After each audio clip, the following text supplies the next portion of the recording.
आदरणीय मेरे प्रिय दोस्तों और भक्तों, आज फिर एक बार श्री शिव महापुराण से आपको इस द्वितीय अध्याय में श्री नारद जी की तपस्या और इंद्र के द्वारा तपस्या में विघ्न उपस्थित करना और नारद का काम पर विजय पाने का और अहंकार से मुक्त होकर श्री ब्रह्मा, विष्णु और रुद्र से अपने तप के कथन के बारे में यह वृत्तांत है। दोस्तों, यह वृत्तांत एक सूक्ष्म वृत्तांत है जो हार्डली 10-12 मिनट का होने वाला है। आपसे विनती है कि बने रहिए, इस वृत्तांत के अंत तक आपको अच्छा लगेगा। तो दोस्तों, आइए बिना समय गवाए इस वृत्तांत को शुरू करते हैं। दोस्तों, सूत जी कहते हैं कि हे मुनि श्रेष्ठ, एक समय की बात है, ब्रह्मा जी के पुत्र मुनि शिरोमणि विनीत चित्त नारद जी ने तपस्या के लिए मन में विचार बनाया। हिमालय पर्वत में कोई एक परम शोभा संपन्न गुफा थी, जिसके निकट देव नदी गंगा निरंतर वेग पूर्वक बह रही थी। वहाँ एक महान दिव्य आश्रम था जो नाना प्रकार की शोभा से सुशोभित सुसज्जित था। वे दिव्यदर्शी नारद जी तपस्या करने के लिए वहां आ गए। उस गुफा को देखकर मुनि नारद जी बहुत प्रसन्न हुए और सुदीर्घ काल तक वहां तपस्या करते रहे। उनका अंतःकरण शुद्ध था। वे दृढ़तापूर्वक आसन बांधकर मौन होकर प्राणायाम पूर्वक समाधि में स्थित हो गए। हे ब्राह्मणों, उन्होंने वह समाधि लगाई जिसमें ब्रह्म का साक्षात्कार कराने वाला अहम ब्रह्मास्मि, मैं ब्रह्म हूँ, यह विज्ञान प्रकट होता है।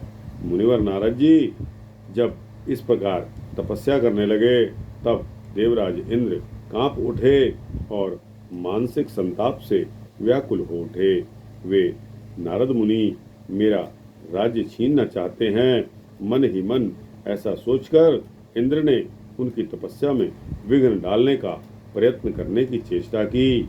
उस समय देवनायक इंद्र ने मन से कामदेव का स्मरण किया और स्मरण करते ही समान बुद्धि वाले कामदेव अपनी पत्नी रति के साथ वहां आ गए।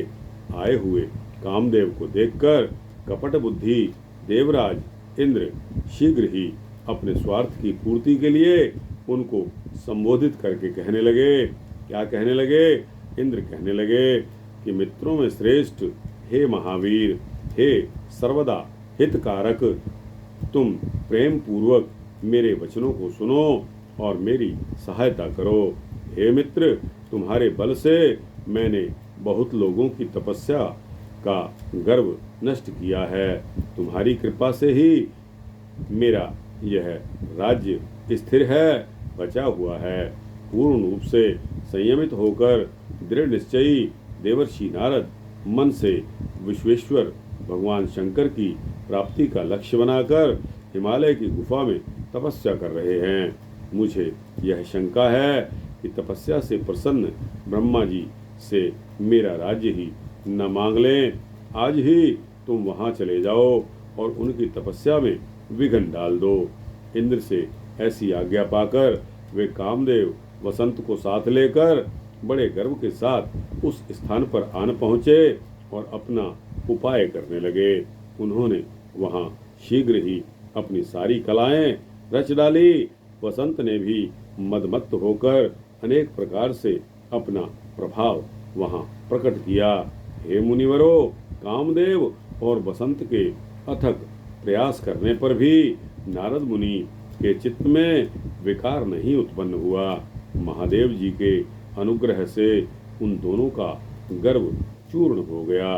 हे शौनक आदि महर्षियों, ऐसा होने में जो कारण था उसे आदर पूर्वक सुनिए। महादेव जी की कृपा से ही नारद मुनि पर कामदेव का कोई प्रभाव नहीं पड़ा। पहले उसी आश्रम में कामशत्रु भगवान शिव ने उत्तम तपस्या की थी और वहीं पर उन्होंने मुनियों की तपस्या का नाश करने वाले कामदेव को शीघ्र ही भस्म कर डाला था। उस समय रति ने कामदेव को पुनः जीवित करने के लिए देवताओं से प्रार्थना की थी। तब देवताओं ने समस्त लोगों का कल्याण करने वाले भगवान शंकर से याचना की। इस पर वे बोले कि हे देवताओं, कुछ समय व्यतीत होने के बाद कामदेव जीवित तो हो जाएंगे, परंतु यहाँ उनका कोई उपाय नहीं चल सकेगा। दोस्तों, महादेव के वरदान से हे अमरगण, यहाँ खड़े होकर लोग चारों ओर जितनी दूर तक की भूमि उनके नेत्रों से दिखाई दे रही है, वहां तक कामदेव के बाणों का प्रभाव नहीं चल सकेगा, इसमें कोई भी संशय नहीं है। भगवान शंकर की इस उक्ति के अनुसार उस समय वहां नारद जी के प्रति कामदेव का अपना प्रभाव मिथ्या सिद्ध हुआ। वे शीघ्र ही स्वर्गलोक में इंद्र के पास लौट गए। वहां कामदेव ने अपना सारा वृतांत और मुनि का प्रभाव बता दिया। इसके पश्चात इंद्र की आज्ञा से वे बसंत के साथ अपने स्थान को लौट गए। उस समय देवराज इंद्र को बहुत ही विस्मय हुआ। उन्होंने नारद जी की भूरी भूरी प्रशंसा की, परंतु शिव की माया से मोहित होने के कारण वे उस पूर्व वृतांत का स्मरण नहीं कर सके। वास्तव में इस संसार में सभी प्राणियों के लिए शंभु की माया को जानना बहुत ही कठिन है। जिसने अपने आप को शिव जी को समर्पित कर दिया है, उस भक्त को छोड़कर संपूर्ण जगत उनकी माया से मोहित हो जाता है। नारद जी से भगवान शंकर की कृपा से वहां चिरकाल तक तपस्या में नारद जी लगे रहे। अंत में अपनी तपस्या को पूर्ण हुआ जानकर वे मुनि उससे विरत हो गए। कामदेव पर अपनी विजय मानकर उन मुनीश्वर को व्यर्थ ही कुछ गर्व सा हो गया। भगवान शिव की माया से मोहित होने के कारण उन्हें यथार्थ बात का ज्ञान नहीं रहा। हे मुनि श्रेष्ठो, भगवान शंभु की महामाया धन्य है, धन्य है। ब्रह्मा विष्णु आदि देव भी उसकी गति को नहीं देख पाते हैं। उस माया से अत्यंत मोहित मुनि शिरोमणि नारद गर्भयुक्त होकर अपना काम विजय संबंधी वृतांत बताने के लिए तुरंत ही कैलाश पर्वत पर गए। वहां रुद्रदेव को नमस्कार करके गर्व से भरे हुए मुनि ने आपको महात्मा प्रभु तथा कामजेता मानकर उनसे अपना सारा वृतांत बताया। ऐसा सुनकर भक्तवत्सल श्री शंकर जी अपनी माया से मोहित वास्तविक कारण से अनभिज्ञ तथा भ्रष्टचित्त नारद से कहने लगे। क्या कहने लगे? रुद्र जी कहने लगे कि हे तात, हे नारद, हे प्राज्ञ, तुम धन्य हो। मेरी बात सुनो। अब से फिर कभी ऐसी बात कहीं भी न कहना और विशेषतः भगवान विष्णु के सामने तो इसकी चर्चा भी कदापि मत करना। तुमने मुझसे जो अपना वृतांत बताया है उसे पूछने पर भी दूसरों के सामने मत कहना। यह सिद्धि संबंधी वृतांत सर्वथा गुप्त रखने योग्य है। इसे कभी किसी के सामने प्रकट नहीं करना चाहिए। तुम मुझे विशेष प्रिय हो, इसीलिए अधिक जोर देकर मैं तुम्हें यह शिक्षा देता हूँ, क्योंकि तुम भगवान विष्णु के भक्त हो और उनके भक्त होते हुए मेरे अत्यंत अनुगामी हो। इस प्रकार बहुत कुछ कहकर संसार की सृष्टि करने वाले भगवान रुद्र ने नारद जी को शिक्षा दी, परंतु शिव की माया से मोहित होने के कारण नारद जी ने उनकी दी हुई शिक्षा को अपने लिए हितकर नहीं माना। भावी कर्मगति अत्यंत बलवान होती है, उसे बुद्धिमान लोग ही जान सकते हैं। भगवान शिव की इच्छा को कोई भी मनुष्य नहीं टाल सकता। तदनंतर मुनि शिरोमणि नारद ब्रह्मलोक में गए। वहां ब्रह्मा जी को नमस्कार करके उन्होंने अपने तपोबल से कामदेव को जीत लेने की बात कही। उनकी बात को सुनकर ब्रह्मा जी ने भगवान शिव के चरणार बिंदों का स्मरण करके और समस्त कारण जानकर अपने पुत्र को यह सब कहने से मना कर दिया। नारद जी शिव की माया से मोहित थे, अतएव उनके चित्त में मद का अंकुर जम गया था। इसलिए ज्ञानियों में श्रेष्ठ नारद जी ने ब्रह्मा जी की बात को अपने लिए हितकर नहीं समझा। इस लोक में शिव जी की जैसी इच्छा होती है वैसा ही होता है। समस्त विश्व उन्हीं की इच्छा के अधीन है और उन्हीं की वाणी रूपी तंत्री से बंधा हुआ है। तब नष्ट बुद्धि वाले नारद जी अपना सारा वृत्तांत गर्वपूर्वक भगवान विष्णु के सामने कहने के लिए वहां से शीघ्र ही विष्णु लोक में पहुंच गए। नारद मुनि को आता देखकर भगवान विष्णु बड़े आदर से उठकर शीघ्र ही आगे बढ़े और उन्होंने मुनि को हृदय से लगा लिया। उन्हें मुनि के आगमन के हेतु का ज्ञान पहले से ही था। श्री नारद जी को अपने आसन पर बैठाकर भगवान शिव के चरणार बिंदों का स्मरण करके श्री हरि उनसे यथार्थ तथा गर्वनाशक वचन कहने लगे। विष्णु जी बोले कि हे तात, आप कहाँ से आ रहे हो? यहाँ किस लिए आपका आगमन हुआ है? हे मुनि श्रेष्ठ, आप धन्य हैं।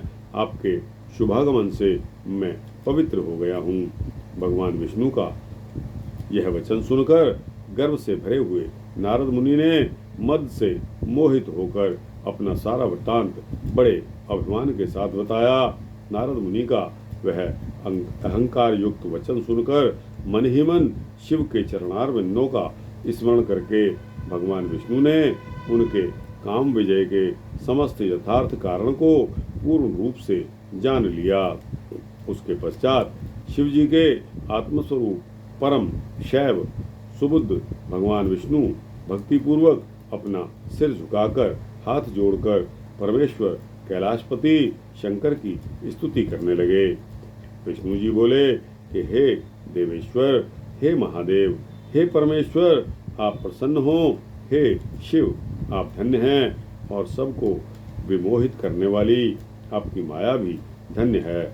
इस प्रकार परमात्मा शिव जी की स्तुति करके हरि अपने नेत्रों को बंद करके उनके चरण कमलों में ध्यान स्थित करके चुप हो गए।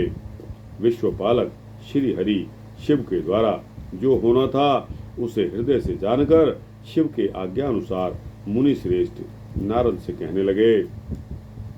कौन कहने लगे? विष्णु जी कहने लगे। क्या कहने लगे? विष्णु जी बोले कि हे मुनि श्रेष्ठ, आप धन्य हैं। आप तपस्या के भंडार हैं और आपका हृदय भी बड़ा उदार है। हे मुने, जिसके भीतर भक्ति, ज्ञान और वैराग्य नहीं होते, उसी के मन में समस्त दुखों को देने वाले काम, मोह आदि विकार शीघ्र उत्पन्न होते हैं। आप तो नैष्ठिक ब्रह्मचारी हैं और सदा ज्ञान वैराग्य से युक्त रहते हैं। फिर आप में काम विकार कैसे आ सकता है? आप तो जन्म से निर्विकार तथा शुद्ध बुद्धि वाले हैं। श्री हरि की कही हुई बहुत सी बातें सुनकर मुनि शिरोमणि श्री नारद जी जोर जोर से हंसने लगे और मन ही मन भगवान को प्रणाम करके इस प्रकार कहने लगे।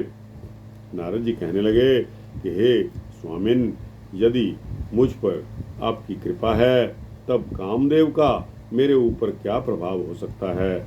ऐसा कहकर भगवान के चरणों में श्री नारद जी ने मस्तक झुकाकर इच्छा के अनुसार विचरने वाले नारद मुनि वहां से चले गए। दोस्तों और भक्तों, इस प्रकार श्री शिव महापुराण के अंतर्गत द्वितीय रुद्र संहिता के सृष्टि खंड में नारद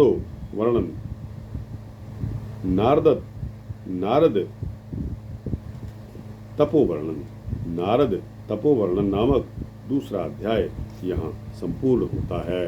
तो दोस्तों, यह अध्याय आपको कैसा लगा? अच्छा लगा हो तो इसको लाइक और शेयर करते हुए अपने दोस्तों, भक्तों, मित्रों, जिज्ञासुओं तक अवश्य पहुंचाना। दोस्तों, कमेंट सेक्शन में अपने कमेंट्स भी अवश्य देना और इस चैनल को सब्सक्राइब कर देंगे तो आपको इसी तरह के सूक्ष्म भक्ति वृत्तांत मिलते रहेंगे। जय श्री शिव, जय श्री नारद जी।